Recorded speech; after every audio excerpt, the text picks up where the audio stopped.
ജാതി നോക്കിയാണ് തമിഴ് തെലുങ്ക് സംവിധായകർ യൂണിറ്റിനെ തിരഞ്ഞെടുക്കുകയെന്ന് സമുദ്രഖനി.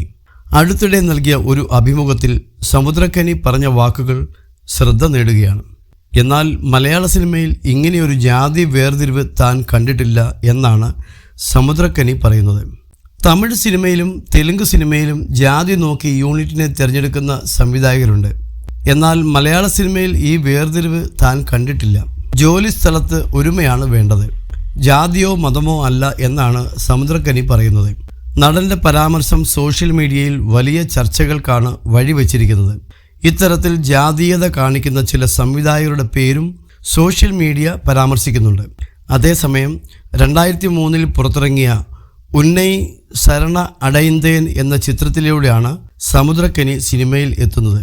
പിന്നീട് ശശികുമാർ സംവിധാനം ചെയ്ത് പ്രധാന വേഷത്തിലെത്തിയ സുബ്രഹ്മണ്യപുരം എന്ന ചിത്രത്തിലും താരം അഭിനയിച്ചിട്ടുണ്ട്. മലയാളത്തിലും നിരവധി ചിത്രങ്ങളിൽ സമുദ്രഖനി വേഷമിട്ടിട്ടുണ്ട്. ഹനുമാനാണ് സമുദ്രഖനിയുടേതായി ഒടുവിൽ റിലീസ് ചെയ്ത ചിത്രം.